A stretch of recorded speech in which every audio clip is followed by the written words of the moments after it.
All right, so we're taking a look at CloudWatch cheat sheet here, and we're going to do an overview, and then I have a few cheat sheets for very specific services. So the first thing you need to know is the pillars of observability. So metrics, logs, and traces is what gives us observability, and we need to use those all together. You can't just use them in isolate. AWS CloudWatch is a collection of monitoring services. So we have logs. This is a centralized log management service. So AWS services generate out logs, and then you might have custom application logs running on your EC2 instance. Then you have insights. This is a robust way to filter your logs. It auto-detects log patterns, creates dynamic fields, and then you're able to compose queries. Then you have metrics. This aggregates data points from AWS services to produce a metric. A very common one could be average CPU utilization. Then you have alarms. This defines a threshold on a metric and reacts by triggering an action such as an EC2 autoscaling, or SNS action. Then you have CloudWatch events, now known as Event Bridge. This is a serverless account-wide event bus. It allows you to create event-driven, loosely coupled apps with AWS services. Then you have dashboards. This creates a dashboard filled with graphs powered by CloudWatch metrics. Then you have Container Insights. This collects, aggregates, and summarizes metrics and logs from your containerized apps and microservices. And then we have Contributor Insights. This allows you to view the top contributors impacting the performance of your systems and applications in real time. Then we have Synthetics. This tests your web apps if they're broken. It's using Puppeteer underneath, if you know what that is. That's just a headless Chrome browser. And then the last thing on our list here is Service Lens. And this gives you observability for distributed or serverless apps by pulling in X-ray traces, CloudWatch logs, and metrics. So there's the overview, and we'll move on to more specific CloudWatch services. Hey, this is Andrew Brown from Exam Pro, and we are looking at CloudWatch Logs cheat sheet. And so CloudWatch Logs is used to monitor, store, and access your log files. You can export logs to S3 to analyze with Athena. You can stream logs to Elasticsearch Service to run full-text search. You can stream CloudTrail events to CloudWatch Logs to allow you to react to CloudTrail events. It's encrypted by default. You can apply your own KMS key. You can retain logs indefinitely by default. You can choose a custom retention period between 1 day and 10 years. It supports a simple filtering syntax. The anatomy of CloudWatch logs are groups, streams, and events. So a log group is a container for collection of log streams. You can use this / naming convention when you name them. Then you have log streams. This represents a log, usually created by AWS services, but you can manually create one if you want. Then you have a log events. This represents a single event, so a single line from a log file. And in order to send custom application logs running on EC2 instances, you'll have to install the SSM CloudWatch agent. And when you do install it, you're going to have to configure the AWS logs conf file on your EC2 instance to say include these logs. And there you go. So that's CloudWatch logs.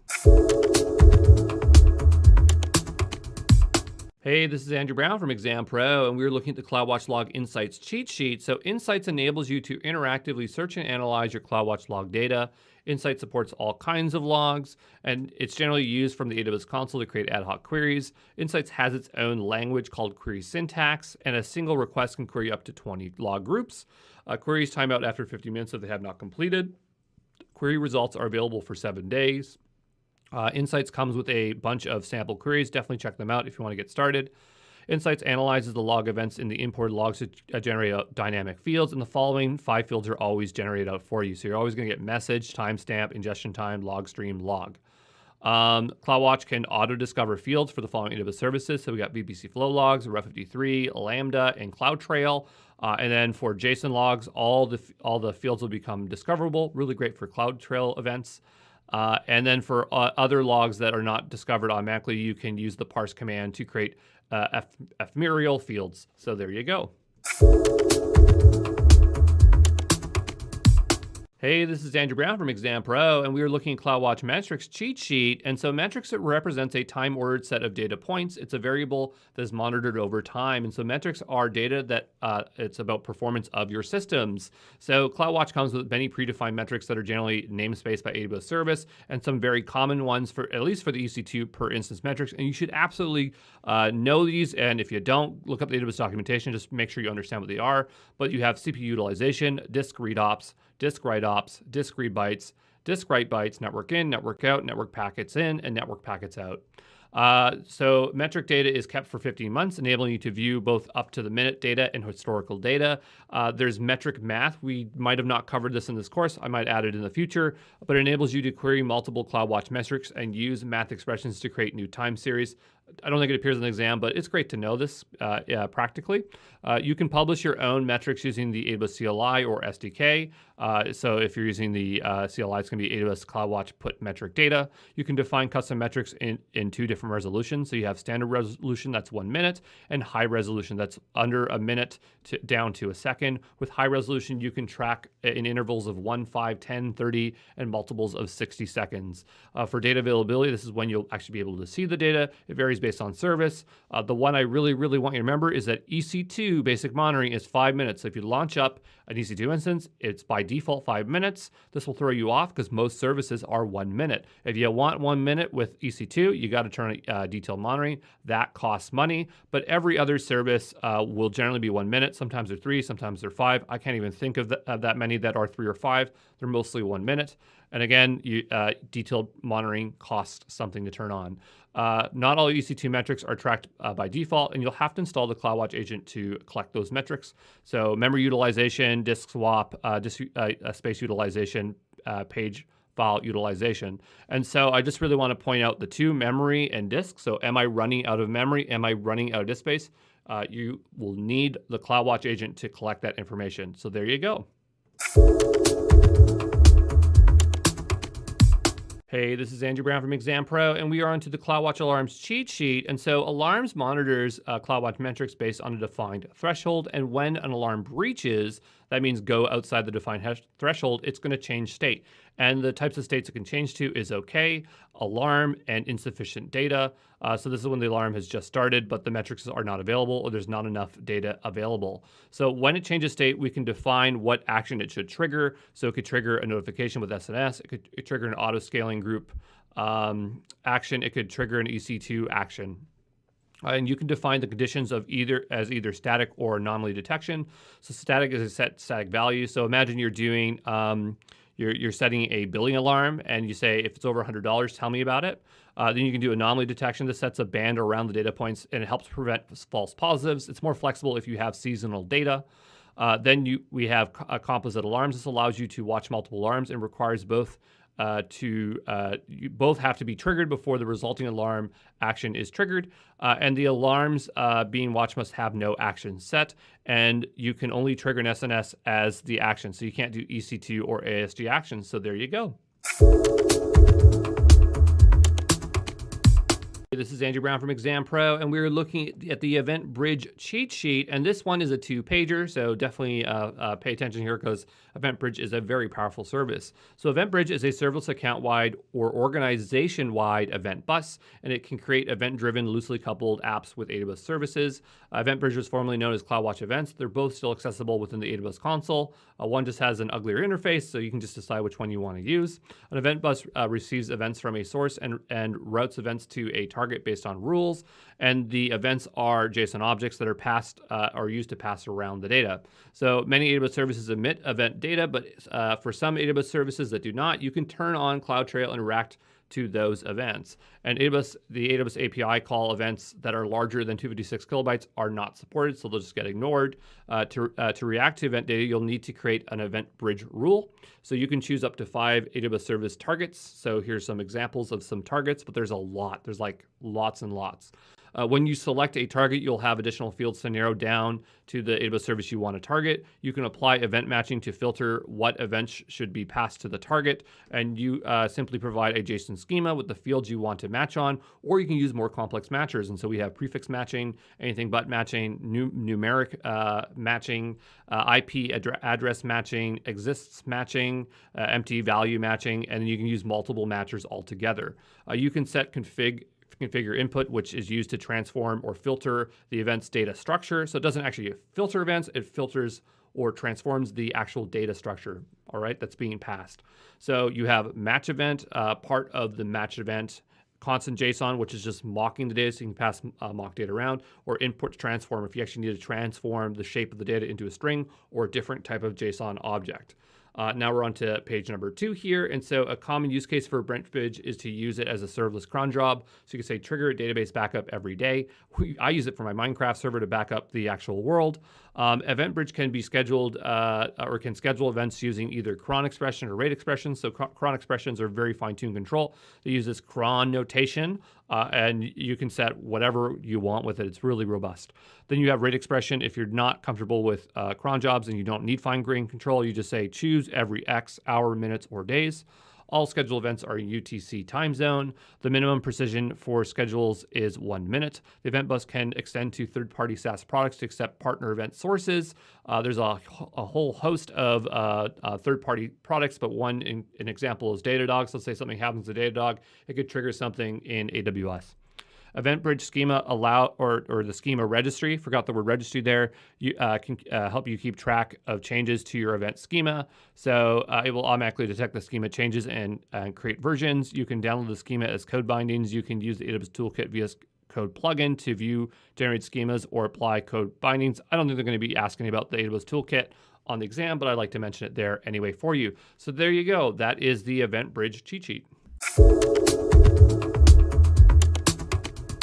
So we're on to the CloudTrail cheat sheet, and let's get to it. So CloudTrail logs calls between AWS services. When you see the keywords such as governance, compliance, operational auditing, and risk auditing, it's a high chance they're talking about CloudTrail. When you need to know who to blame, think CloudTrail. CloudTrail by default logs events data for the past 90 days via event history. To track beyond 90 days, you need to create a trail. To ensure logs have not been tampered with, you need to turn on log file validation option. CloudTrail logs can be encrypted using KMS. CloudTrail can be set to log across all AWS accounts in an organization and all regions in an account. CloudTrail logs can be streamed to CloudWatch logs. Trails are outputted to S3 buckets that you specify. CloudTrail logs come in two kinds. We have management events and data events. Management events log management operations, so attach role policy. Data events log data operations for resources, and there's only really two candidates here, S3 and Lambda. So think get object, delete object, put object. Data events are disabled by default when creating a trail. Trail logs in S3 and can be analyzed using Athena. I'm gonna have to reword that one, but yeah, that is your cheat sheet. Hey, this is Andrew Brown from Exam Pro, and we are on to the OpsWorks cheat sheet, and this one is a 3-pager, and it's very important to the SysOps admin and DevOps engineer professional, so let's pay close attention here. So OpsWorks is a configuration management service for the following. So we have OpsWorks Stacks. This deploys AWS apps using Chef 11 or 12 and uses a GUI interface that makes it easy to work with the stacks. Then you have Chef Automate. This is a fully managed server for Chef Automate. Then you have Chef Enterprise. This is a fully managed server for Chef Enterprise. Then we have OpsWorks Stacks, and there's a lot of stuff to talk about OpsWorks Stacks. So it's either a managed version of Chef 11 or 12. You can attach a load balancer. You can only use a classic load balancer, and I don't think they're ever going to add any others in the future. You can define container layers and RDS layers. OpsWorks Stacks is composed of the following. So we have the stack itself. So this is a container for the entire stack. You have layers. This is a blueprint for a set of EC2 instances. You have the instances themselves, so that's just a server. Then you have apps. This represents the code stored and the configuration around them. You can grant IAM users access as ops users and then set them permissions. So you could say you're allowed to SSH in the server, or you're able to add layers or stuff like that. A layer has 5 life cycle events that you can attach as chef recipes to. So you have setup, you have configure, you also have deploy, you have undeploy, and you have shutdown, okay? And we're on to page 2. So still on OpsWorks Stacks here, you can, there are run commands that allow you to perform manual operations on your stack and underlying instances, not to be confused with Systems Manager run commands, totally different things. But we have the following run commands. So you can update a custom cookbook, you can execute recipes, you can run setup, you can run configure, and you can upgrade the operating system. But this is only for Amazon Analytics 1, which kind of is not supported anymore or is end of life. So it kind of shows you like how outdated OpsWorks is, but that's what it is. And if you set AWS OpsWorks to reboot the instance after installing, then it will upgrade. Then you have app settings. So this represents the web app settings that will be applied to your running instances. So you can set the application source. This is where the code is going to be hosted. It can either be an S3, a Git repo, or an HTTP archive. That's just a zip. You can set environment variables that you'll pass along to the app. I never could ever get this to work, honestly. I've tried deploying OpsWorks apps and this thing never seemed to work. You can pass an SSL certificate. You're not using ACM, Amazon Certification Manager. You're actually literally embedding an SSL certificate, but you're getting end-to-end encryption, so it terminates at the instance, not at the load balancer. You can map a custom domain but you have to do it through classic load balancers. It's quite the pain to do. There's 3 kinds of layers. You have OpsWorks layers, that's EC2 instances. ECS layers, that's your container layers. If you want to have an ECS layer, you have to create the cluster first, and then you create the layer and associate to the layer. RDS, it's a similar pattern. So you're going to create the RDS instance first, and then create the layer, and then associate the layer. You also will have to provide your credentials manually. They'll have 2 boxes, which is kind of clunky, but that's just how you have to do it. Then you have the load balancer layer. This one's an outlier because you're going to go create your classic load balancer, and then you're going to go to your OpsWorks layer and edit it, and then associate the load balancer. So you don't create a load balancer layer. You actually go in and edit your OpsWorks layer. Probably is the same for ECS layer. I never actually checked. Then you have stack settings. You can change the default operation system or operating system. That is operation system. That's wrong. And Chef cookbook repos. And here I want to highlight out that if you're using Chef 11, you can use Burkshelf to provide custom Chef cookbooks. And I've seen Burkshelf on the exams, so I just wanted to point that out and actually explain what it is, because if you actually go use OpsWorks, you're always going to be using 12. You're not going to be using 11, and this one might get by you, okay? So we're still on OpsWorks stacks here. You can create 2 special types of instances. So time-based instances automatically start and stop instances based on a specified schedule. Load-based are automatically starts and stops instances in response to CPU, memory, or application load changes across all the instances in a layer. This is basically auto-scaling group, just super, super simplified. Then you have OpsWorks provides you monitoring dashboard called monitoring layers. And what's nice about monitoring layers is that it's going to average stats across all your instances, but also show you memory usage. If you're launching AWS or EC2 servers not within OpsWorks, you wouldn't have visibility into memory usage unless you installed the CloudWatch agent. So it just shows you that the instances that you're launching on OpsWorks has the agent installed and already displays the metrics to you. So that's kind of nice. OpsWorks Stacks installs on every Linux instance the OpsWorks Stacks agent CLI. I'm just pointing that out. There's nothing really exciting there. And so now we're going to just talk about some of the configuration management technology in their terms. So Chef is a company and the name of a configuration management tool written in Ruby. A cookbook defines a scenario and contains everything that is required to support the scenario. A recipe is the most fundamental configuration element within the organization. Knife is a CLI for Chef between a local Chef repository and a Chef infra server. I don't know why it's called infrastructure server, but they abbreviate it to infra. Burkshelf is a dependency manager for Chef Cookbook. I really want you to know what this is. Similar to a gem file, requirements.txt, package.json, but it's called Burkshelf. So have you ever heard of those things? It's kind of like that. Chef recipes are written in the Ruby language as a DSL. Then you have Puppet. So Puppet is a Chef automation framework a server automation framework and application. Puppet has its own programming language for describing how servers should be configured. It has a manifest file to hold all the resources declarations. A resource describes something about the state of the system, such as a certain user or file that should exist or a package that should be installed. So there you go. A lot of information in OpsWorks, but definitely important to know. So good luck. Hey, this is Andrew Brown from Exam Pro, and we were looking at the cloud networking cheat sheet, and there's a lot of information here about cloud networking that might not exactly show up in the exam, but it all builds up to CIDR information, and it's going to make your life a lot easier if you know this stuff. So let's start at the top here with the OSI model. So the Open Systems Interconnection defines standards of communication for telecom and computer systems, and there are 7 layers in the OSI model. We have the physical layer. This is responsible for transmitting raw bits as a byte signal to the destination network. You have data links. This is responsible for packaging data into frames to transfer to network nodes on the same layer. You got the network layer. It's responsible for routing or forwarding IP addresses. You got the transport layer. This is responsible for end-to-end connections and reliability. The sessions layer. This is responsible for creating, maintaining, and destroying sessions. The presentation layer. This is for format and delivering information to the application layer. Then you have the application layer itself, which is the closest to the end user, used by software applications such as emails, web apps, and shell terminals. The layers I want you to remember is layer 3, layer 4, and layer 7. So network, transport, and application for cloud networking and specifically AWS. So If you use AWS DDoS protection, which is called Shield. I should have called AWS Shield there. I don't know why I wrote DDoS protection, but it's called Shield. It operates on layer 3 and 4 and 7. And if you use AWS Shield Advanced, it covers all those 3 layers. So I think basic is 3 and 4, and then with advanced you get 7. If you're using AWS WAF, WAF stands for Web Application Firewall. Since it's an application firewall, it's going to operate at layer 7, which is the application layer. Then you have the application load balancer, which operates at layer 7, the application layer. Then you have the network load balancer, which actually operates at the transport layer. And this just has to do with the protocol. So that's what it is. It's not 3. You'd think it'd be 3, but it's actually 4. Then we have a network interface controller, a NIC. This connects a computer to a computer network and operates on layer 1 and 2 because it's literally hardware. It's how you get a connection to the computer. AWS has a virtual NIC called the Amazon VPC Elastic Network Interface, also known as ENIs.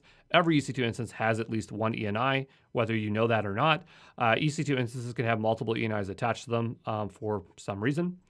And so we're on to page 2 here. So an IP address serves 2 main functions. It's either the host or network interface identification. So who is this? It's for location addressing. So where do they live on the network? There are 2 versions of IP currently in use. IPv4, where there's only 4 billion addresses, and then IPv6, where there's 340 undecillion addresses. Even though IPv6 is more modern, we still use IPv4 because it's just easier to work with. But at some point, we'll make the switch over to IPv6. IPv4 addresses have 32 bits and uses this dot decimal notation. You've definitely seen an IP address before, 192.168.0.1. Then you have IPv6. I wrote IPv4, but it's IPv6 here. It's 128-bit. It uses hexadecimal notation, so there's an example of an IPv6 address. Let's talk a bit about binary. So binary is a base 2 numeral system. It's either 0 or 1. It's called binary because we only use 2 numbers. A bit is a basic unit of information that represents either a 0 or a 1. A byte is a basic unit of information that represents consecutive bits. The most common type of bit is 8 consecutive bits, known as an octet, and octets is what we use when we're building IP addresses and IP stuff in general. In binary math, every number doubles when it's marked as 1. So the bit is 1. So from right to left, it'll be 1, 2, 4, 8, 16, 32, 64, 128, 56. And I know all those. They're just doubling by 2. So just an example here, if you had all zeros on the 1, it's going to be 1. If you have 2 ones in, it's 3. If they're all 1s, it's 256. If the first one's 1, the rest are 0, it's 128. Those are good ones to help you kind of remember your binary math. Private address space are commonly used are 10.0.0 Class A, 17.168.0.0 Class B, 192.168.0 Class C. You can use whatever you want when you're making your VPCs, but some people might think that if you use a particular number, it indicates the size of the network. Then we have dynamic host configuration protocol, DHCP. So this dynamically assigns an IP address to a device on the network. Within AWS VPC, you're able to change the DCHP settings to another DNS server. You might want to do this for security because maybe you're routing it through there and they have like filtration options or something. We're on to page 3. So a subnet mask is a 32-bit number looking like an IP address, but it's not. So the subnet net will be like 255.0.0.0. A subnet mask divides the IP address into the net ID and the host ID for masking. A subnet mask is also sometimes referred to as a net mask, but it generally means the same thing. AWS reserves 5 IP addresses when you define a CIDR address there. So if we were using that address there, this is what it would take. So we have one for the reserved by AWS for network address, VPC router. Then there's another one, and then another one. We don't know what those are for, but they reserve them. And then they always reserve the last one in the address for the broadcast address. If you allocate /24, which is 256 addresses, you'll actually only really have 251 addresses because you have to minus the 5. Then we have classes inter-domain routing CIDR, and this is the whole thing. This is the whole thing why we're doing cloud networking and all this knowledge. It is a method for allocating IP addresses for IP routing where you choose the size of the networks versus host. With classful, they're very defined. With classless, we can have whatever size of network we want. So we have CIDR block range. This defines the size of a network versus host and the range of an IP address. CIDR notation defines the subnet mask, how many host addresses will be available. So that / whatever that number is going to give us the amount of addresses. So if we have /24, that's 256. The number in the CIDR notation indicates the leading bits flipped to 1s. So if you have /24, The first 24 are going to be ones. I don't know if that's a good example because that's not 24. But anyway, the point is that that's what it does. If you have /32, it's going to be one address. /24, that's 256 address. /22, that's 128 address. /16, that's 65,000. I remember all these. I just recommend that you remember those four, and you'll be in good shape. And there you go. That's cloud networking. Here we are at the VPC endpoint cheat sheet, and this is going to be a quick one, so let's get to it. VPC endpoints help keep traffic between AWS services within the AWS network. There are two kinds of VPC endpoints, interface endpoints and gateway endpoints. Interface endpoints cost money, whereas gateway endpoints are free. Interface endpoints uses Elastic Network Interface, an ENI, with a private IP address, so this is all powered by Private Link. Gateway endpoints is a target for a specific route in your route table. And interface endpoints support many AWS services, whereas gateway endpoints only support DynamoDB and S3. Hey, this is Andrew Brown from ExamPro, and we're on to the Service Catalog cheat sheet. So Service Catalog enables your organization to create and manage catalogs of products that are approved for use on AWS to achieve consistent governance and meet compliance requirements. And there are two types of Service Catalog users. You got catalog administrators, they manage the catalog. Then you have end users, they use the catalog. And a product is a CloudFormation template that defines the resources that will be launched. So you can create or associate an AWS budget to a product. Once a product is created, it cannot be edited, only deleted. Also, a product must be removed from the portfolio and not provisioned by user in order to delete it. In order for products to be made visible to users, it needs to be added to a portfolio. A portfolio is a collection of products with the following options, so you can set constraints on how the products are used. Permissions determine who can see and launch products by associating either groups, roles, or users. You cannot restrict certain products to certain users in a portfolio. You just have to make additional portfolios. You'd think you'd be able to do it through constraints. That's not the case. When a product is launched, it's called a provisioned product. You can attach service actions, which are just SSM documents, to a product so end users can perform governed actions on the product. So that is Service Catalog. So there you go. So we're on to the NAT cheat sheet, and we have a lot of information here. It's not that important for the Solution Architect Associate. It would definitely come up for the Sysops. Some of these details might matter. So we'll just go through this here. So when creating a NAT instance, you must disable source and destination checks on the instance. NAT instances must exist in a public subnet. You must have a route out of the private subnet to the NAT instance. The size of a NAT instance is determined how much traffic can be handled. High availability can be achieved using auto-scaling groups, multiple subnets in different AZs, and automate failover between them using a script. So you can see there's a lot of manual labor when you want to have availability and durability and scalability for NAT instances. It's all on to you. And then we'll look at NAT gateways. So NAT gateways are redundant inside an availability zone, so they can survive failure of EC2 of an EC2 instance. You can only have one NAT gateway inside one AZ, so they cannot span multiple AZs. Starts at 5 gigabytes per second and scales all the way up to 45 gigabytes per second. NAT gateways are the preferred setup for enterprise systems. There is no requirement to patch NAT gateways, and there is no need to disable source and destination checks for the NAT gateway, unlike NAT instances. NAT gateways are automatically assigned a public IP address. Route tables for the NAT gateway must be updated.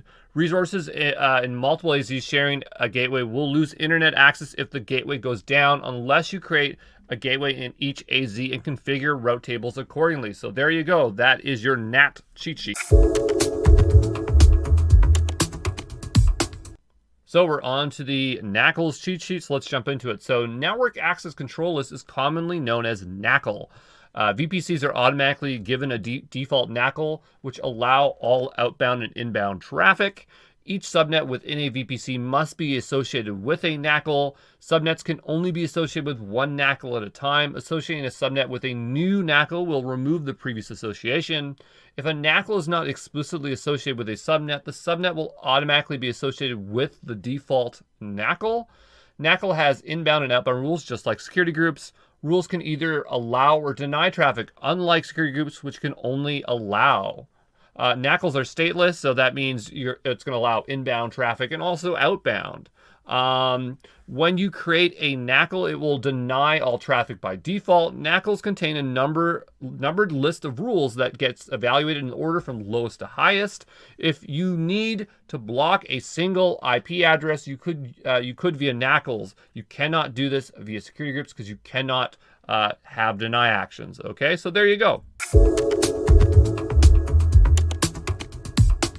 So we're going to take a look at our security groups cheat sheet. So we're ready for exam time. So security groups act as a firewall at the instance level. Unless allowed specifically, all inbound traffic is blocked by default. All outbound traffic from the instance is allowed by default. You can specify for the source to be either an IP range, a single IP address, or another security group. Security groups are stateful.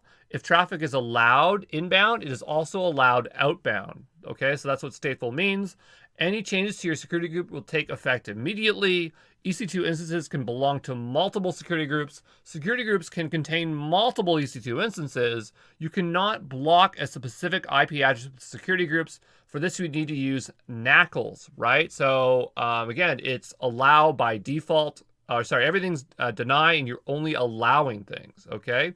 You can have up to 10,000 security groups per region. Default is 2,500.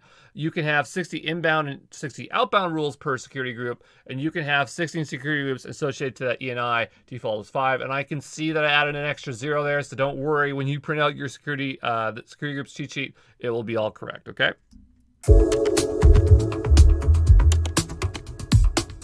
So now we're taking a look at Route 53 cheat sheet, and we're going to summarize everything that we have learned about Route 53. So Route 53 is a DNS provider to register and manage domains, create record sets. Think GoDaddy or Namecheap. Okay, there's 7 different types of routing policies, starting with simple routing policy, which allows you to input a single or multiple IP addresses to randomly choose an endpoint at random. Then you have weighted routing, which splits up traffic between different weights assigned, so percentages. Latency-based routing, which is based off of routing traffic to the based on region for the lowest possible latency for users. So it's not necessarily the closest geolocation, but the lowest latency, okay? We have a failover routing, which uses a health check, and you set a primary and a secondary, and it's going to fail over to the secondary if the primary health check fails. You have geolocation, which routes traffic based on the geolocation. So this is based on geolocation would be like North America or Asia. Then you have geo-proximity routing, which can only be done in traffic flow and allows you to set biases so you can set basically like this map of boundaries based on the different ones that you have. You have multi-value answer, which is identical to simple routing. The only difference being that it uses a health check in order to do that. We looked at traffic flow, which is a visual editor for chaining routing policies. You can version those those policy records for easy rollback. We have alias record, which is AWS's smart DNS record, which detects IP changes for AWS resources and adjusts them automatically. Always want to use alias record when you have the opportunity to do so. You have Route 53 Resolver, which is a hybrid solution, so you can connect your on-premise and cloud, so you can network between them. And then you have health checks, which can be created to monitor and automatically fail over to another endpoint. And you can have health checks monitor other health checks to create a chain of reactions for detecting issues for endpoints.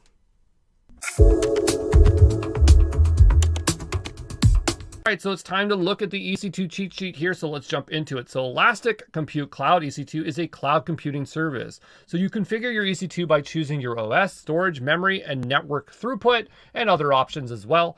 Then you launch an SSH into your server within minutes. EC2 comes in a variety of instance types specialized for different roles. So we have general purpose, that's for balance of compute, memory, and network resources. You have compute optimized, as the name implies. You're going to get more computing power here, so ideal for compute-bound applications that benefit from high performance processors. Then you have memory optimized, so that's fast performance for workloads that process large data sets in memory. Then you have accelerated optimized, that's hardware accelerators or coprocessors. Then you have storage optimized, that's high sequential read and write access to very large data sets on local storage. Then you have the concept of instance sizes. And so instance sizes generally double in price and key attributes. So if you're ever wondering when it's time to upgrade, just think when you need double of what you need, that's time to upgrade. Then you have placement groups, and they let you choose the logical placement of your instances to optimize communication, performance, durability, and placement groups are free. It's not so important to remember the types because I don't think it'll come up in the Solution Architect Associate. And then we have user data. So a script that will be automatically run when launching the EC2 instance.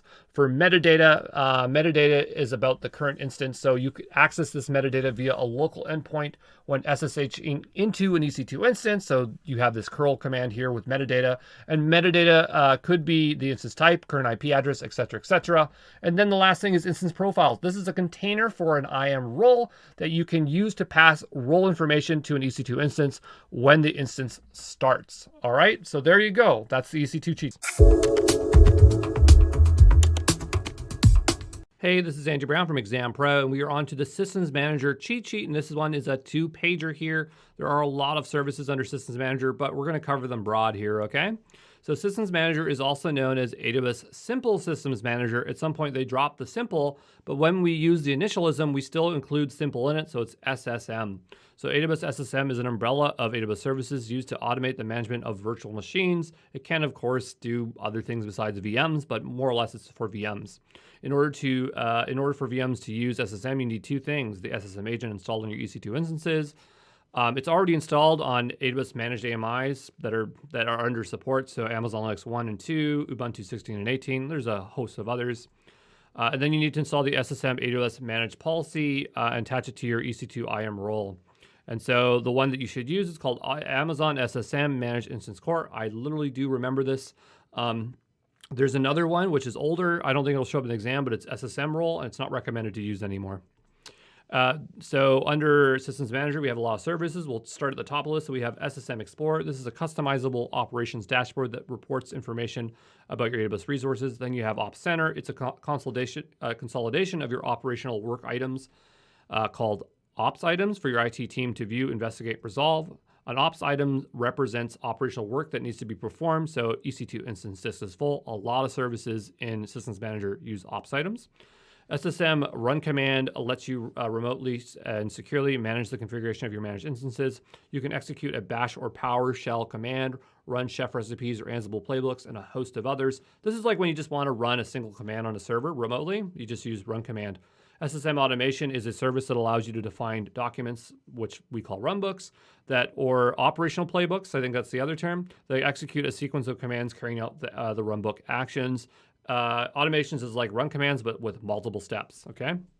A run document that contains a series of instructional steps to perform an operation. Then you have AWS tags, not really part of Systems Manager. It's just a global component of AWS, but we'll have it under here.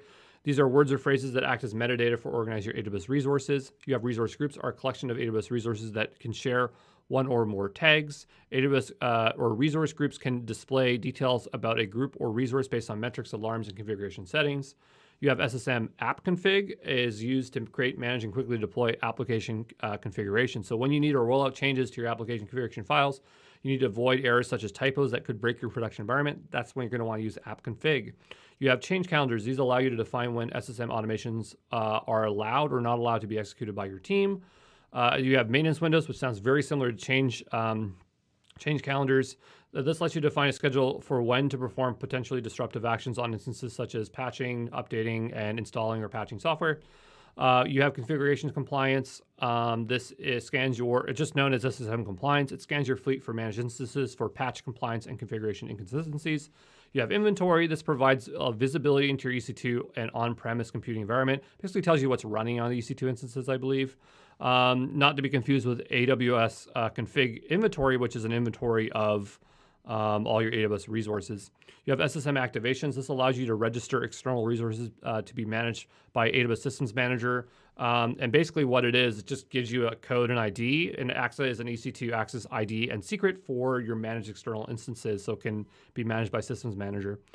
Then you have Sessions Manager. I love this service, use it all the time. It lets you manage your EC2 instances, on-premise instance, and VMs through an interactive one-click browser-based shell or through AWS CLI. It's basically a replacement of key pairs. You just don't have to bother with key pairs. It's great. You have State Manager. It's a secure, scalable configuration management service that automates the process of keeping your EC2 and hybrid infrastructure in a state that you define. You have Patch Manager. It automates the process of patching managed instances with both security-related and other types of updates. You have Distributor. It lets you package your own software, install AWS-provided agent software packages such as CloudWatch, Amazon CloudWatch Agent to install on Systems Manager and Managed Instance. And then you have SSM documents, and there are a variety of code management documents relating to different SSM services. These documents are either in YAML or JSON files with a parameter series of steps. SSM documents consolidates all your documents into one place. There's more services under Systems Manager, but a lot of them are just not really part of Systems Manager, and they just kind of have it under there, like Personal Health Dashboard and stuff like that. That's why I didn't bother covering them. And we went really broad here because on the exams, they're not going to go super deep in all these services. You got automation, you got run commands. Those are the two most important ones you need to know in Sessions Manager. And Parameter Store. I don't know why Parameter Store is not on here. It's definitely in the course, but I'll just mention that Parameter Store is for storing parameters for the configuration of your apps. I don't know why that didn't make it on the list here. But there you go. That's the Systems Manager cheat sheet.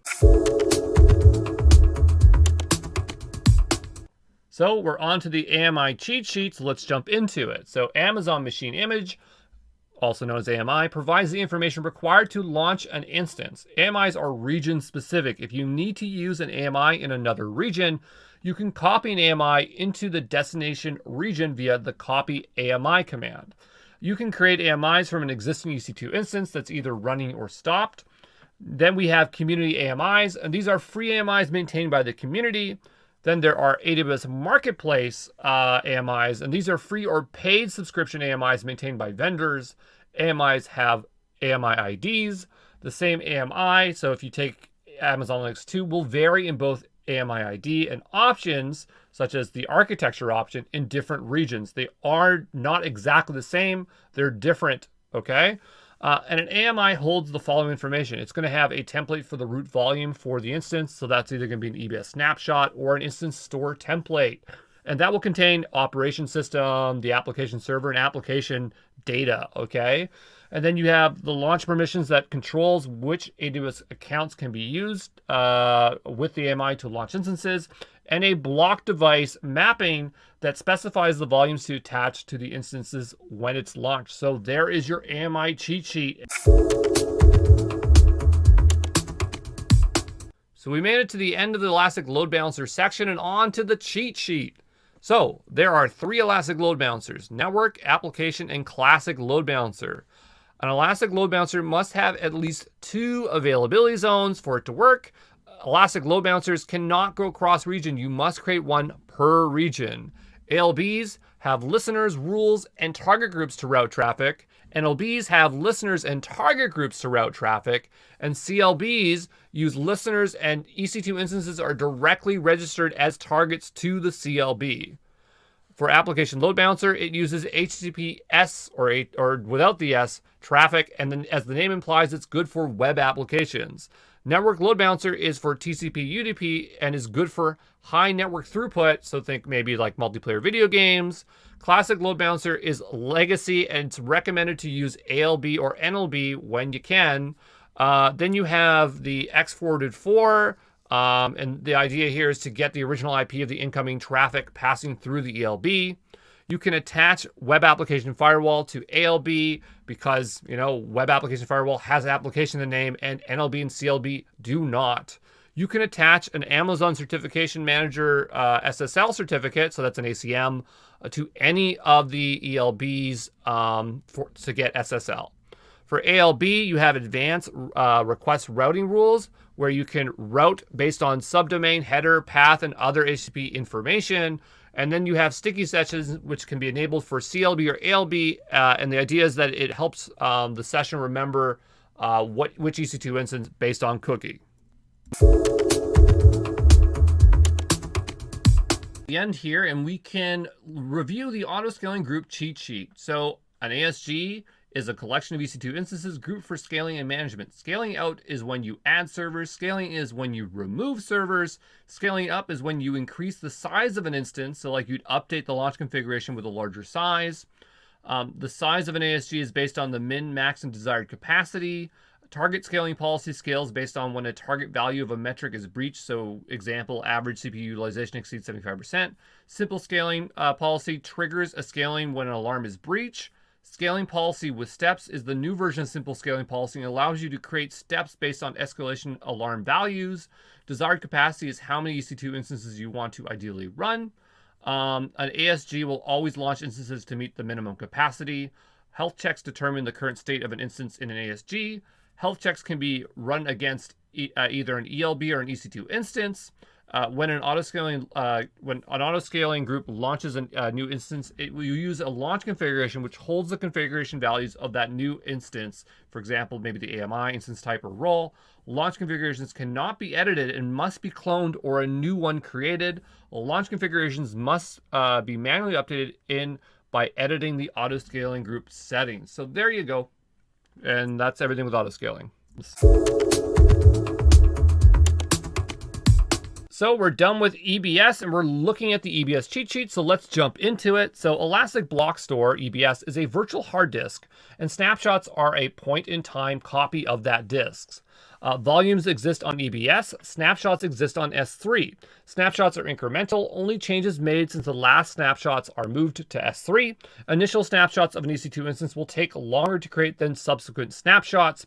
If taking snapshots of a root volume, the EC2 instance should be stopped before snapshotting. You can take snapshots while the instance is still running. You can create AMIs from volumes or from snapshots. EBS volumes, just defining that what they are here, a durable block level storage device that you can attach to a single EC2 instance. EBS volumes can be modified on the fly, so you can increase their storage type or their volume size. Volumes always exist in the same AZ as the EC2 instance. And then looking at instance store volumes, a temporary storage type located on disks that are physically attached to a host machine. Instance storage volumes are ephemeral, meaning they cannot be stopped. If the host fails, then you lose your data. Okay, EBS-backed instances can be stopped and you will not lose any data. By default, root volumes are deleted on termination. EBS volumes can have termination protection, so don't delete the volume on termination. And snapshots or restored encrypted volumes will also be encrypted. You cannot share a snapshot if it has been encrypted, and unencrypted snapshots can be shared with other AWS accounts or made public. So there you go, that's your EBS cheat sheet. So we're at the end of Storage Gateway, and here I have a Storage Gateway cheat sheet which summarizes everything that we've learned. So let's start at the top here. Storage Gateway connects on-premise storage to cloud storage, so it's a hybrid storage solution. There are three types of gateways: File Gateway, Volume Gateway, and Tape Gateway. File Gateway lets S3 act as a local file system using NFS or SMB, and the easy way to think about this is think of like a local hard drive being extended into S3, okay? Volume Gateway is used for backups and has two types, stored and cached. Stored Volume Gateway continuously backs up local storage to S3 as EBS snapshots, and it's important for you to remember that the primary data is on-premise. That's what's going to help you remember the difference between stored and cached. Stored volumes are between 1 gigabyte to 16 terabytes in size. Cache Volume Gateway caches the most frequently used files on-premise, and the primary data is stored on S3. Again, remember the difference between where the primary data is being stored. Cache volumes are 1 gigabyte between 32 gigabytes in size, and Tape Gateway backs up virtual tapes to S3 Glacier for long archival storage. So there you go, we're all done with Storage Gateway. So we are on to the Elastic Cache cheat sheet. It's a very short cheat sheet, but we got to get through it. So Elastic Cache is a managed in-memory caching service. Elastic Cache can launch either Memcache or Redis. Memcached is a simple key value store preferred for caching HTML fragments, and is arguably faster than Redis. Redis has richer data types and operations, great for leaderboards, geospatial data, or keeping track of unread notifications. A cache is a temporary storage area. Most frequently identical queries are stored in the cache, and resources only within the same VPC may connect to Elastic Cache to ensure low latency. So there you go, that's Elastic Cache. So we're on to the IAM cheat sheet, so let's jump into it. So identity access management is used to manage access to users and resources. IAM is a universal system, so it's applied to all regions at the same time. IAM is also a free service. A root account is the account initially created when AWS is set up, and so it has full administrator access. New IAM accounts have no permissions by default until granted. New users get assigned an access key ID and secret when first created when you give them pragmatic access. Access keys are only used for the CLI and SDK. They cannot access the console. Access keys are only shown once when created. If lost, they must be deleted and recreated again. Always set up MFA for your root accounts. Users must enable MFA on their own. Administrators cannot turn it on for each user. IAM allows you to set password policies, to set minimum password requirements, or rotate passwords. Then you have IAM identities, such as users, groups, and roles, and we'll talk about them now. So we have users. Those are the end users who log into the console or interact with AWS resources pragmatically. Then you have groups, so that is a logical group of users that share all the same permission levels of that group. So think administrators, developers, auditors. Then you have roles, which associates permissions to a role, and then that role is then assigned to users or groups. Then you have policies, so that is a JSON document which grants permissions for specific users, groups, roles to access services. Policies are generally always attached to IAM identities. You have some variety of policies. You have managed policies, which are created by AWS. They cannot be edited. Then you have customer managed policies. Those are policies created by you that are editable. And you have inline policies, which are directly attached to the user. So there you go. That is IAM. So we are on to the S3 cheat sheet. And this is a very long cheat sheet because S3 is so important to the AWS Associate certification. So we need to know the service inside and out. So S3 stands for Simple Storage Service. It's an object-based storage and it allows you to store unlimited amounts of data without worrying of the underlying storage infrastructure. S3 replicates data across at least 3 availability zones to ensure 99.99% availability and 11 nines of durability. Objects contain your data, so you can think of objects like files. Objects can be sized anywhere from 0 bytes to 5 terabytes. I've highlighted 0 bytes in red because most people don't realize they can be 0 bytes in size. Buckets contain objects, and buckets can also contain folders, which can in turn contain objects. And you can also just think of buckets themselves as folders. Buckets names are unique across all AWS accounts, so you can treat them like domain names. So your bucket name has to be unique within the entire world. When you upload a file to S3 successfully, then you'll receive an HTTP 200 code. Lifecycle management feature. So this allows you to move objects between different storage classes, and objects can be deleted automatically based on a schedule. So you'll create lifecycle rules or policies to make that happen. Then you have versioning. So this allows you to have version IDs on your objects. So when you upload a new object, over top of an existing object, the old object will still remain. You can access any previous object based on their version ID. When you delete an object, the previous object will be restored. Once you turn on versioning, it cannot be turned off. It can only be suspended. Then we have MFA delete. So this allows you to enforce all delete operations to require an MFA token in order to delete an object. So you must have versioning turned on to use this. You can only turn on MFA delete from the AWS CLI, and it's really just the root account or the root user who's allowed to delete these objects. All new buckets are private by default. Logging can be turned on a bucket so you can track all the operations performed on objects. Then you have access control, which is configured using either bucket policies or access control lists. So we have bucket policies, which are JSON documents, which let you write complex control access. Then you have ACLs, and they are the legacy method that came before bucket policies. And they're not depreciated, so there's no faux pas in using them, but they're just not used as often anymore. And it allows you to grant access to objects and buckets with simple actions. And so now we're on to the security portion. So security in transit is something you have with S3 because all the files uploaded are done over SSL. And so you have SSE, which stands for server-side encryption, and S3 has 3 options for SSE. We have SSE AES. And so S3 handles the key itself, and it uses AES 256 algorithm as the encryption method. Then you have SSE KMS, and as the name implies, it is using key management service, which is an envelope encryption service. And so AWS manages the key, and so do you. Then you have SSE C, and the C stands for customer. So it's a customer provided key. You actually upload the key and you have full control of your key, but you also have to manage that key, all right? S3 doesn't come with client-side encryption. It's up to you to encrypt your files locally and then upload them to S3. You could store your client-side key in KMS, so that is an option for you, but it's not that important to actually have here on the cheat sheet. You have also cross-region replication. This allows you to replicate files across regions for greater durability. You must have versioning turned on in the source and destination bucket in order to use cross-region replication. And you can replicate a source bucket to a bucket in another AWS account.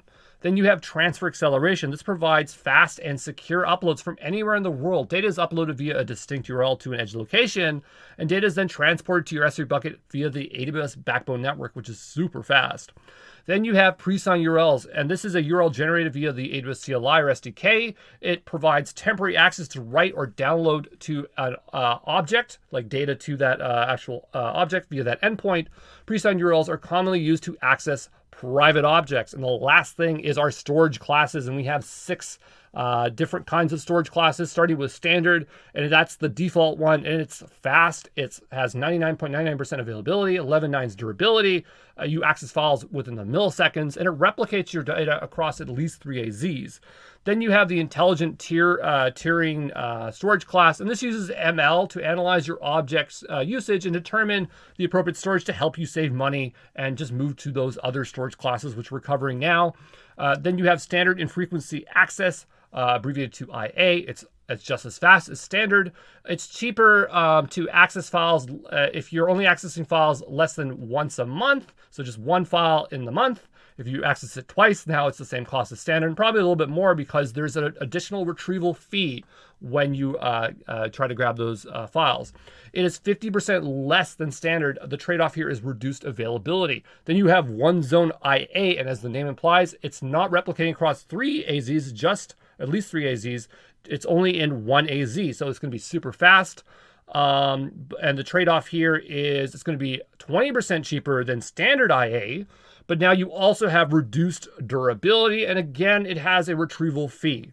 Then you have Glacier, and Glacier is for long-term cold storage. It's archival storage, and it's very, very, very cheap.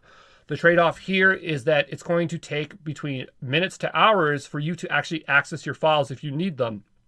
Then you have Glacier Deep Archive. It is the cheapest solution or storage class on our list, and you can't access your files for up to 12 hours. So that's how long it's going to take before you can use them. So that is the S3 cheat sheet. It was a very long cheat sheet, but there's a lot of great information here. So.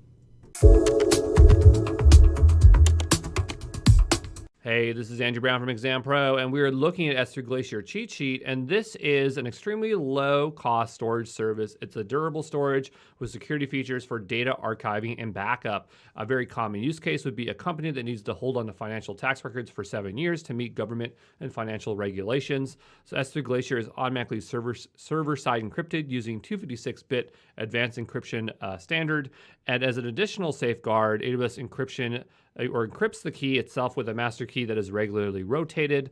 It has data in transit between S3 and Glacier via the lifecycle policies and is encrypted using SSL. The S3 Glacier data model is made up of vaults, archives, and jobs. So a vault is a container for storing archives. A vault is a base unit of storage. So think of photos, documents, videos. A job performs an operation on an archive. So perform a select query on an archive, retrieve an archive, get an inventory of a vault. Because jobs take a long time to complete, Glacier supports a notification message and will notify you when the job is done. You have a vault inventory. This refers to a list of archives in a vault that you can generate out. The vault inventory automatically updates once a day. To retrieve an archive file, you need to initiate a job as the type archive retrieval. With S3 Select, you can write simple SQL expressions to pull only bytes of data or the bytes you need from an object. When initializing, or I guess an object would be an archive in this case, when initializing a select or an archive retrieval job, you can specify how fast you want the data. And we're on to page 2 here. When initiating a select or an archive retrieval job, you can specify how fast you want the data. You can have expedited tier, standard tier, and bulk tier. Expedited, the faster it is, the more expensive it is. The bulk tier is very, very, very cheap. And the default option is standard tier. There are 3 ways to get data into S3 Glacier. There is no console like S3 to upload files, so you're going to either be using one of the Snow family, so Edge, Snowball, Snowmobile, and Snow Cone. I don't know why I don't have it on there, but that one's a new addition to the Snow family. You have S3 lifecycle policies, so that's moving from S3 to Glacier, and then you can use the S3 multi-part upload API, so you're using the AWS SDK for that, or possibly the CLI. To delete a vault, you must delete all files, and there has to have been no writes to the vault since the last inventory, and inventory happens every 24 hours. You have vault access policy. This controls who is able to access the vault. So you could say, you can make the policy be like require MFA to delete files. Don't let the files delete for this period of time. Then you have your vault lock policy. This is how a vault can be modified for a period of time. So locking a vault takes 2 steps. You're going to initiate the lock by attaching a vault lock policy to your vault. You have this 24-hour window, I think they say like in progress, where you can stop the lock. To lock the vault, you just give it the lock ID to complete the lock process. S3 Glacier has 3 data retrieval policies. So we have no retrieval limit. So no retrieval quota is set and all valid retrieval requests are accepted. Free tier only, so keep the retrievals within your daily free tier allowance and not incur any data retrieval costs. Max retrieval rate, control the peak retrieval rate by specifying a data retrieval quota that has a bytes per hour maximum. S3 Glacier provision capacity allows you to pay a fixed upfront fee to save money. S3 stores metadata alongside the archive. Uploading many small archives can result in additional data, meaning greater costs. I call this the metadata tax. So the idea is you want to store large archives to reduce this tax.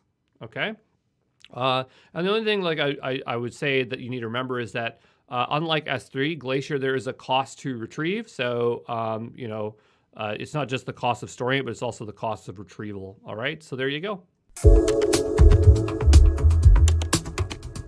It's time for the cheat sheet, and it's for Snowball, Snowball Edge, and Snowmobile, so let's jump into it. So Snowball and Snowball Edge is a rugged container which contains a storage device.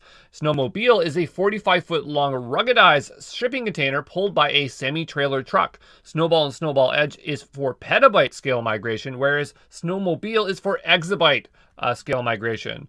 So the advantages here with Snowball is low cost, so thousands of dollars to transfer 100 terabytes over high-speed internet, and Snowball comes at 1/5 the price. Then we have speed, 100 terabytes over 100 days to transfer over high-speed internet, or you can use Snowball, which takes less than a week. And so then we talk about Snowball here. So Snowball comes in 2 sizes. We have 50 terabytes and 80 terabytes, but the actual usable space is less, so it's 42 and 72. Then you have Snowball Edge. It comes in 2 sizes. We have 100 terabytes and 100 terabytes clustered, and then the usability here is going to be 83 and 45. Snowmobile comes in 1 size, 100 petabytes per vehicle, and you can both export or import data using Snowball or Snowmobile, okay? And that also includes Snowball Edge there. You can import into S3 or Glacier. Snowball Edge can undertake local processing and edge computing workloads. Snowball Edge can be used in a cluster in groups of 5 to 10 devices. And Snowball Edge provides 3 options for device configurations. We have storage optimized, compute optimized, and GPU optimized. And the variation there is going to be how many CPUs are utilized, and GPU obviously going to have more GPUs on board there. So there you go. That is your Snowball, Snowball Edge, and Snowmobile cheat sheet. On to the RDS cheat sheet, and this one is a 2-pager. So RDS is a relational database service, and it's AWS's solution for relational databases. RDS instances are managed by AWS, so you cannot SSH into the VM running the database. There are 6 relational database options currently available. So we have Aurora, MySQL, MariaDB, Postgres, Oracle, and Microsoft SQL Server. Multi-AZ is an option you can turn on, which makes an exact copy of your database and another AZ that is only a standby. For multi-AZ, AWS automatically synchronizes changes in the database over to the standby copy. Multi-AZ has automatic failover protection, so if one AZ goes down, failover will occur and the standby slave will be promoted to master. Then we have read replicas. Read replicas allow you to run multiple copies of your database. These copies only allow reads, so no writes, and is intended to alleviate the workload of your primary database to improve performance. Read replicas use asynchronous replication. You must have automatic backups enabled to use read replicas. You can have up to 5 read replicas. You can combine read replicas with multi-AZ. You can have read replicas in another region, so we have cross-region read replicas.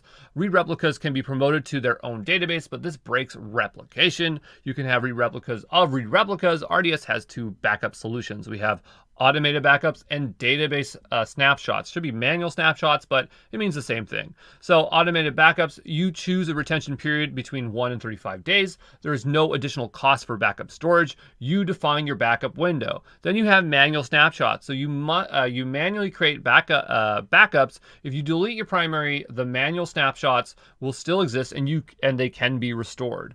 When you restore an instance, it will create a new database. You just need to delete your old database and point traffic to the new restored database, and you can turn on encryption at rest for RDS via KMS. So there you go. That's the cheat sheet.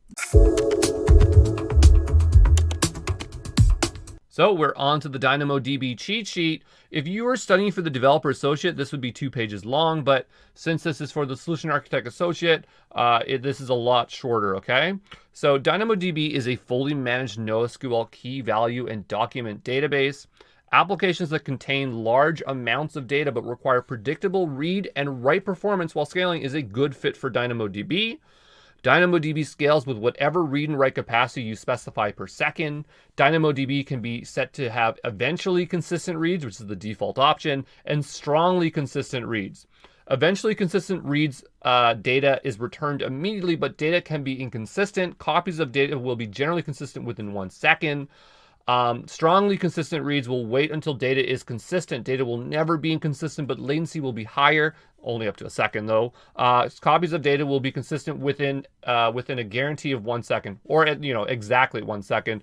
DynamoDB stores 3 copies of data on SSD drives across 3 regions, and there you go. That's all you need to know. So we are on to the CloudFormation cheat sheet. This is a long one. It's like 3 pages long. Super important for the Sysops and Developer Associate, so we need to know this inside and out. So let's get into it. When being asked to automate the provisioning of resources, think CloudFormation. When infrastructure as code is mentioned, think CloudFormation. CloudFormation can be written in either JSON or YAML. When CloudFormation encounters an error, it will roll back with rollback in progress. CloudFormation templates larger than 51,200 bytes or 0.5 megabytes are too large to upload directly and must be imported into CloudFormation via an S3 bucket. Nested stacks help you break up CloudFormation templates into smaller reusable templates that can be composed into larger templates. At least one resource under resources must be defined for a CloudFormation template to be valid. I'm going to repeat that because it's so darn important in a second here.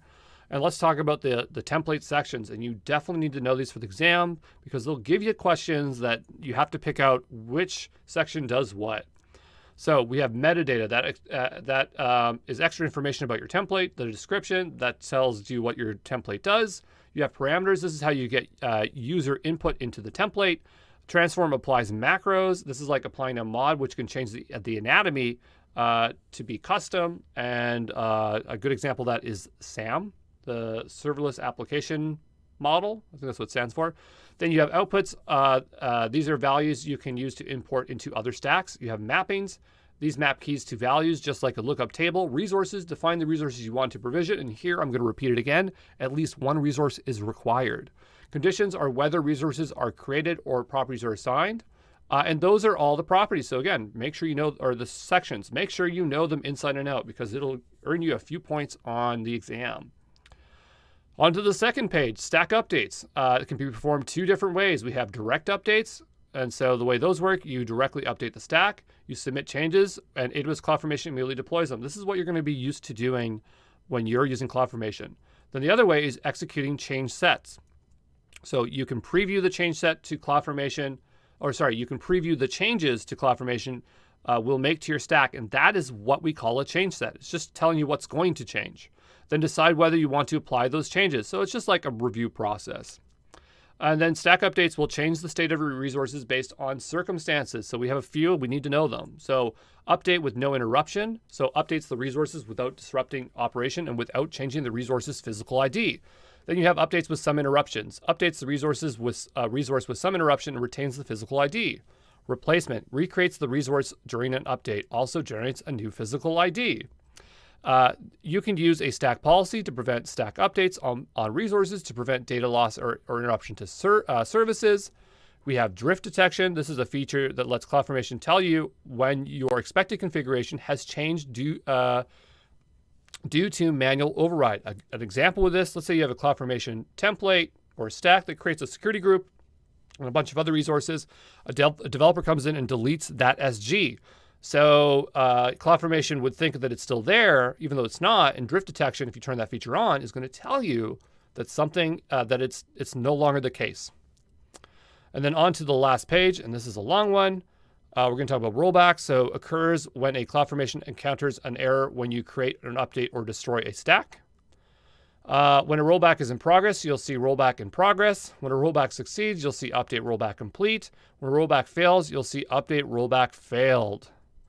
Then you have pseudo parameters, our defined parameters. So here we have a ref AWS region, which would return US East 1. So these are like AWS predefined parameters. Then we have resource attributes. So resource attributes, we have a lot of different policies under here. We have creation policy prevents its status from reaching create complete until AWS CloudFormation receives a specified number of success signals or the timeout period is exceeded. Deletion policy, reserve or in some cases backup a resource when its stack is deleted, retain, or snapshot. Update policy, how to handle an update for an ASG, Elasticache domain, or Lambda alias. An update replace policy to retain or in some cases back up the existing physical instance for resource when it's replaced during a stack update operation. So we have delete, retain, or snapshot. And then we have depends on. The resource is created only after the creation of resource specified in the depends on attribute. And there's some cases where you use depends on. There's another case where you use a wait condition.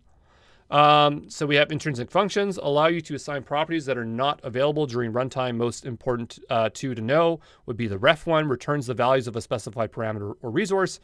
Get attrib returns the value of an attribute from a resource in the template. And then just some CLI commands you should know. You should know the create stack command because sometimes they'll have a question and they'll actually show you some CLI commands, and it's good to know what's what. Then you have the update stack one. And the last thing I want to just talk about is serverless application model is an extension of the CloudFormation CloudFormation that lets you define serverless application. It doesn't get its own cheat sheet because there's just not enough information on it. There's a lot more stuff on CloudFormation, but like if this is for the associates, this is good enough. If you're going for the DevOps Pro, this is like a 6-page cheat sheet. So there you go. Hopefully this helps you on exam day. Hey, this is Andrew Brown from Exam Pro, and we made it to the end of the Elastic Beanstalk overview, and that means it's time for the cheat sheet. So let's review.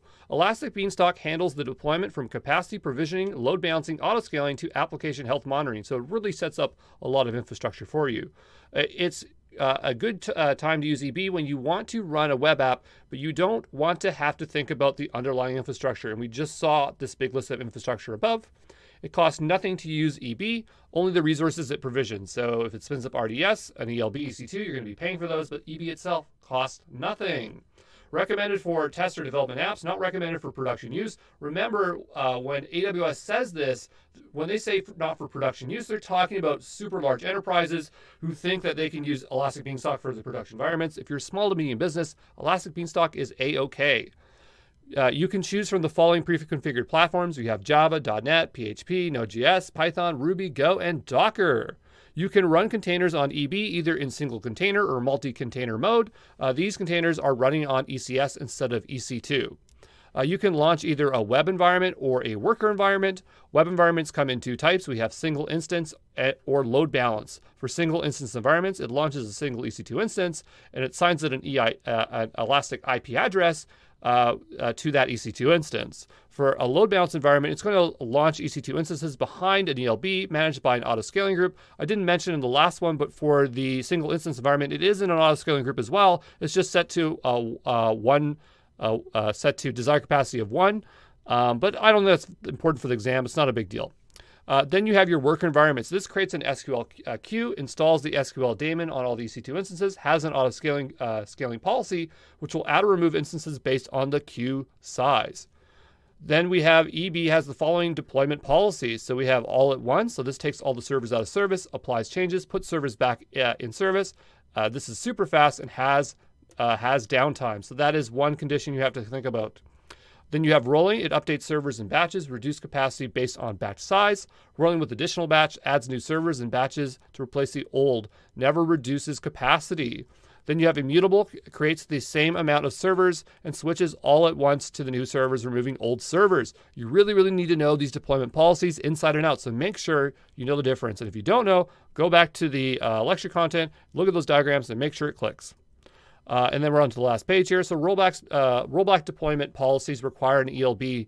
So rollback, it should be called rolling. So I meant to write rolling. I'll update this here, but for the video, it's just going to say rollback. So rolling deployments. So rolling with additional batch policies requires an ELB, so it cannot be used with single instance web environments. Just consider that. In-place deployment is when deployment occurs within the environment. All deployment policies are in place. Blue-green is when deployment swaps environments, so outside an environment. When you have external resources such as RDS, which cannot be destroyed, it's suited for blue-green deployment. EB extensions is a folder which contains all configuration files. With EB, you can provide a custom image, which can improve provisioning times. If you let Elastic Beanstalk create the RDS instance, that means when you delete your environment, it will delete the database. This setup is intended for development and test environments. Really do consider that. And the last thing here is Docker AWS JSON is similar to ECS task definition file and defines multi-container configuration. So yeah, if you looked at task definition, you'll understand it. We don't have to go through the guts of that here, but this is generally what you need to know for the exam, but really know those deployment models, okay? Hey, this is Andrew Brown from Exam Pro, and we're looking at the AWS Config cheat sheet. So Config is a compliance as code framework that allows you to manage change in your AWS account on a per region basis. And you should use AWS Config when you want a resource to stay configured a specific way for compliance, want to keep track of configuration changes to resources, want a list of all the resources within a region, want to analyze potential security weaknesses, or you need detailed historical information. AWS Config is turned off by default. You can turn it on for free per region, and it will discover resources within that region and will create a resource inventory. A resource inventory is a list of all running AWS services and resources running in the region. AWS config rules are just AWS lambdas designed to check if a desired configuration is met on an AWS resource. So config rules are basically the backbone of config. There are two types of config rules. We got AWS managed rules, where these are ones that are created by AWS for you and they're ready to use. And you have custom rules. You can create and associate a lambda and then define how it's triggered. A config rule is triggered when there is a configuration change or it's either periodic. So if it's configuration change, then the custom rule or the rule is just going to evaluate when a resource is created, updated, or modified. For period, it's evaluated on a defined interval. So 1 hour, 3 hours, 6 hours, 12 hours, 24 hours. Configuration change can be a lot more cost effective because it's only it's only evaluated when changed. Whereas period, if it's every 1 hour, it can get expensive. You have a lot of config rules. It's very cheap service, but if you have a lot of them, it can get expensive. You have something called the resource timeline. So when you click onto a resource within AWS Config, it's possible to see a timeline of changes. You can see two different kinds of timelines. You have configuration timeline, so when changes have been made to the resource, and compliance timeline, so when a resource has become uncompliant with a rule, and that's like over time, so that's very, very useful. So remediation is the act of reversing, stopping, or correcting something. I like to say to remedy a problem. You can configure a rule to remediate automatically or have it manually triggered, so you'd have to press a button for it to happen. You can choose a remediation action that you want to occur. So you could say the remediation action is just to shut down the EC2 instance. AWS Config has this thing called aggregator, and it allows you to collect all AWS config data from multiple accounts and regions. An aggregator will replicate data from a source account to an aggregate account. The aggregator has 3 subcategories: rules, resources, and authorizations.